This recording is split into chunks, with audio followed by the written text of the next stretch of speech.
अस्सलाम वालेकुम to everyone. I hope कि आप सब लोग ठीक होंगे। इस वीडियो में हम डिस्कस करेंगे सिकास्ट यूजी के एक्सपेक्टेड कट ऑफ के बारे में। मैं आपको बता दूं, बहुत सारे कैंडिडेट्स हमें मैसेज कर रहे थे, हमें category wise course wise cut off बताइए इस साल क्या रहेगा। तो इस वीडियो में हम डिटेल में डिस्कस करेंगे। डिटेल्ड एनालिसिस हमने कट ऑफ के बारे में किया हुआ है। पहले हम देखेंगे टोटल कोर्सेज कितने हैं, सीट्स कितनी हैं, जो न्यू रिजर्वेशन पॉलिसी है वो इस साल अप्लाई होगी सिकास्ट में कि नहीं होगी। कैटेगरी वाइज हम कट ऑफ डिस्कस करेंगे। इसके अलावा जिन भी कैंडिडेट्स के लो मार्क्स हैं तो उनके लिए क्या फर्दर है, सब कुछ हम डिटेल में डिस्कस करेंगे। वीडियो ज़रूर एंड तक देखना, वीडियो बहुत ही ज़्यादा इंपॉर्टेंट होने वाला है। सबसे पहले आप सब लोगों से रिक्वेस्ट रहेगी कि अगर आपने अभी तक हमारी चैनल को सब्सक्राइब नहीं किया है, सब्सक्राइब ज़रूर करना। इसके अलावा मैं आपको बता दूं कि आप हमारे साथ व्हाट्सएप टेलीग्राम पे जुड़ सकते हो, लिंक डिस्क्रिप्शन में दी हुई है, ज्वाइन ज़रूर करना। बाकी मैं आपको बता दूं, इस वीडियो को जितना हो सके शेयर करना अपने दूसरे दोस्तों के साथ, ताकि उनकी भी हेल्प हो जाए, उनको भी पता चल जाए कट ऑफ के बारे में। तो चलिए वीडियो को स्टार्ट करते हैं। कट ऑफ के रिगार्डिंग डिस्कस करने से पहले मैं आपको बता देता हूं, आपको पता होना चाहिए सिकास्ट में कितने टोटल कोर्स होते हैं, हर किसी कोर्स के लिए कितनी सीट्स होती हैं, और इस साल किस हिसाब से आपकी ये रिजर्वेशन पॉलिसी जो है वो इम्प्लीमेंट कर दी जाएगी। क्या नई रिजर्वेशन पॉलिसी दी जाएगी या पुरानी ही रखी जाएगी।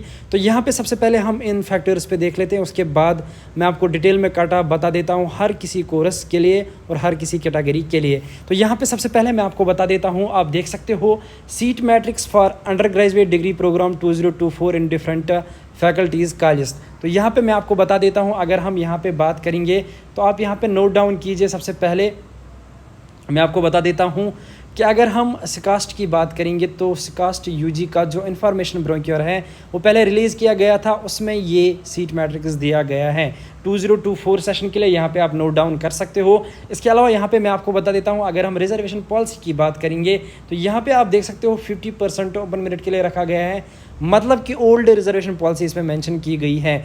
अब ये चीज़ मेंशन की गई है इन्फॉर्मेशन ब्रोक्योर में, जो कि सिकास्ट की तरफ से 2024 सेशन में रिलीज़ किया गया है। बाकी अगर इसमें चेंज हो गई बाद में, अभी के लिए आप ये मान के चल सकते हो कि आपकी रिजर्वेशन पॉलिसी सेम जो पहले थी वही रहेगी। तो यहाँ पे ये चीज़ नोट डाउन आप कीजिए। अब यहाँ पे अगर हम BVSC एंड AH की बात करेंगे तो टोटल सीट्स आप यहाँ पे देख सकते हो 96 है, यहाँ पे आप नोट डाउन कर सकते हो यहाँ पे। इसके बाद यहाँ पे मैं आपको बता देता हूँ, BVSC एंड AH में 30 सीट्स ओपन मेरिट के लिए, इसके बाद SC के लिए 5, ST के लिए 12, RBA के लिए 6, ALC के लिए 2, OBC के लिए 5, टोटल यहाँ पे आप 60 देख सकते हो। उसके बाद EWS के लिए 6, सेल्फ फाइनेंस में 30 सीट्स आती है। इस पर भी हम डिटेल में डिस्कस करेंगे, सेल्फ फाइनेंस सीट्स किन को दी जाती है और ये कैसे दी जाती हैं, ये सब कुछ हम डिटेल में देखेंगे। इसके अलावा यहाँ पे आप देख सकते हो एग्रीकल्चर, हॉर्टिकल्चर, फॉरेस्ट्री, सेरीकल्चर, तो यहाँ पे आप नोट डाउन कर सकते हो कितनी टोटल सीट्स हैं। बाकी यहाँ पे मैं आपको बता देता हूँ, आप देख सकते हो अगर हम ओवरऑल टोटल सीट्स की बात करेंगे, biochemistry honours, biotechnology, agriculture, engineering, तो 845 टोटल सीट्स हैं। यहाँ पे आप नोट डाउन कर सकते हो 845, यहाँ पे आप देख सकते हो टोटल सीट्स दी गई है। अब यहाँ पे मैं आपको बता देता हूँ, सीट मैट्रिक्स देखने के बाद आपको अब पता चल गया कि कितनी सीट्स है और किस हिसाब से आपको रिजर्वेशन दी जाती है। बाकी यहाँ पे मैं आपको बता देता हूँ category wise breakup seats percentage की बात करेंगे, ये भी सिकास्ट के इन्फॉर्मेशन ब्रोक्योर में मेंशन किया गया है। अब अगर हम जनरल कैटेगरी की बात करेंगे तो 50% रिजर्वेशन है सीट्स के लिए पुरानी, अब जो नई है उसमें 30 है, लेकिन अब भी इम्प्लीमेंट नहीं हुई है सिकास्ट में, क्योंकि इन्फॉर्मेशन ब्रोक्योर में पुरानी ही दी गई है। और यहाँ पे आप issued by social welfare department civil secretariat, यहाँ पे आप देख सकते हो एक्टिव भी दिया गया है 15/3/2024, यहाँ पे आप नोट भी कर सकते हो डेट। तो रिजर्वेशन पॉलिसी पुरानी ही रखी गई है। इसके बाद यहाँ पे आप देख सकते हो ओपन मेरिट के लिए SC ST के लिए सेम, यहाँ पे आप देख सकते हो 10%, अदर बैकवर्ड क्लास के लिए 8%, RBA के लिए यहाँ पे आप देख सकते हो 10%, जनरल ऑफ डिफेंस के लिए आप यहाँ से देख सकते हो हॉरिजॉन्टल रिजर्वेशन जो है इसके लिए भी दी गई है। और यहाँ पे आप देख सकते हो पैरामिलिट्री फोर्स के लिए 1%, children's pursuing outstanding proficiency in sports category के लिए 2% रखी गई है।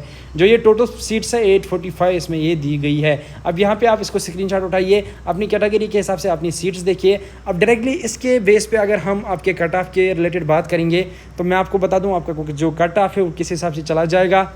तो सबसे पहले अगर हम BVSC की बात करेंगे तो यहाँ पे मैं आपको बता देता हूँ, RBA में 90 से लेकर 100 तक अगर आपके पॉइंट्स आते हैं तब आपका सेफ स्कोर है, आपको सीट मिलने के चांसेस हैं। उसके बाद हम ओपन मेरिट की बात करेंगे तो 100 से लेकर 110 तक अगर आपके पॉइंट्स बनते हैं तो BVSC में आपकी सीट आपको मिल सकती है। एसटी की बात करेंगे 70 से 80 के बीच में अगर आपके पॉइंट्स आते हैं तो बीवीएससी की सीट आपको मिल सकती है। एससी की बात करेंगे 75 से लेकर 80 तक अगर आपका स्कोर आता है तो बीवीएससी में आपको सीट मिल सकती है। उसके बाद ईडब्ल्यूएस की बात करेंगे तो 80 से 90 आपका स्कोर होना चाहिए।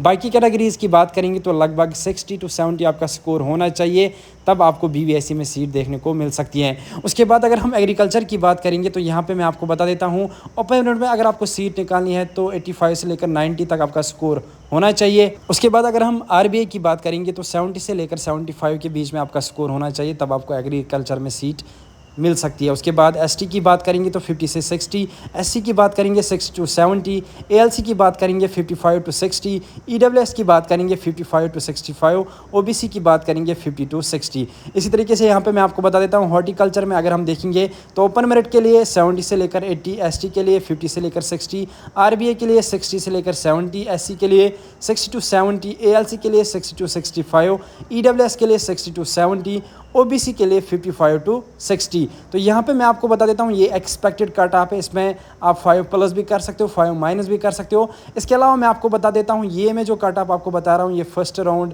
से लेकर सेकंड राउंड तक ये कट ऑफ रहेगा। उसके बाद अगर थर्ड राउंड होता है तो उसमें कट ऑफ नीचे भी जा सकता है, इससे कम भी कट ऑफ हो सकता है, क्योंकि ये डिपेंड करता है कास्ट में कितने राउंड्स हो जाएंगे। अब यहाँ पे अगर हम और कोर्स की बात करेंगे तो फॉरेस्ट्री के लिए आप यहाँ पे देख सकते हो, ओपन मेरिट के लिए 65 टू 70, एसटी के लिए 40 टू 50, ईडब्ल्यूएस के लिए 40 टू 50, आरबीआई के लिए 50 टू 55, यहाँ पे मिस्टेक हुई है थोड़ी बहुत। इसके बाद अगर हम एससी की बात करेंगे 50 टू 60, ओबीसी की बात करेंगे 40 टू 50। तो यहाँ पे ये एक्सपेक्टेड कट ऑफ है। बाकी यहाँ पे अगर हम सेरिकल्चर और एग्रीकल्चर की बात करेंगे, अगर आपके 40 से ज़्यादा पॉइंट्स बनते हैं और एग्रीकल्चर इंजीनियरिंग में अगर आपके 50 से ज़्यादा पॉइंट्स बनते हैं, तब आपको बहुत ज़्यादा चांसेस हैं कि आपको जो सीट है वो मिल जाएगी। और इसके अलावा मैं आपको बता देता हूँ, सेरिकल्चर एग्रीकल्चर की अगर हम बात करेंगे तो इसमें कभी कभार कट ऑफ लो भी चला जाता है, 30 तक चला जाता है। अगर हम पिछले साल की बात करेंगे तो इनमें आपको ईजिली सीट देखने को मिल जाएगी। तो यहाँ पे मैंने कट ऑफ के रिगार्डिंग डिस्कस किया, ये फर्स्ट और सेकंड राउंड का कट ऑफ है। मैं आपको बता दूँ सिकास्ट में किस तरीके से प्रोसेस चलती है। तो यहाँ पे बहुत सारी सीटें सेल्फ फाइनेंस भी होती है। अब सेल्फ फाइनेंस सीट्स का कट ऑफ कभी कभार कम भी चला जाता है, और सिकास्ट में जब काउंसलिंग होती है उसमें पॉइंट वाइज बुलाया जाता है। मैं आपको समझा देता हूँ कैसे। अगर हम पहले बात करेंगे फर्स्ट राउंड के लिए 60 पॉइंट्स रखे गए मिनिमम, जो भी कैंडिडेट 60 पॉइंट्स जिनके होंगे या 60 पॉइंट्स से ज़्यादा होंगे वही काउंसलिंग में पार्टिसिपेट कर सकते हैं, उन्हीं को सीट मिल जाएगी। अब उसमें अगर सेल्फ फाइनेंस सीट्स बच जाती है या कुछ सीट्स वैकेंट रहती है, फिर सेकंड राउंड हो जाता है, फिर डिक्रीज़ कर दिया जाता है स्कोर 40। उसके बाद अगर फिर से सीट्स वैकेंट रहती है फिर 30 कर दिया जाता है। इसी तरीके से आपके राउंड्स हो जाते हैं। अब ये डिपेंड करता है कि पहले राउंड में कितनी सीट्स रखी जाएंगी, किस हिसाब से आपका कट ऑफ बनेगा। 60 भी हो सकता है, 70 भी हो सकता है, 50 भी हो सकता है, 40 भी हो सकता है। ये डिपेंड करता है कास्ट कश्मीर किस हिसाब से अपनी काउंसलिंग शेड्यूल निकालेगा, तब मैं आपको सबसे पहले वो प्रोवाइड कर दूंगा। बाकी मैं आपको बता दूं, सेल्फ फाइनेंस सीट्स भी पॉइंट्स पे ही मिल जाती है, वो ऐसी डायरेक्टली किसी को नहीं दी जाती है। जितना कट ऑफ स्कोर राउंड के हिसाब से बनेगा उसी के हिसाब से आप सेल्फ फाइनेंस सीट ले सकते हो। इस वीडियो में इतना ही था। वीडियो अच्छा लगा हो तो वीडियो को जरूर शेयर कर देना। मिलते हैं किसी अगले वीडियो में।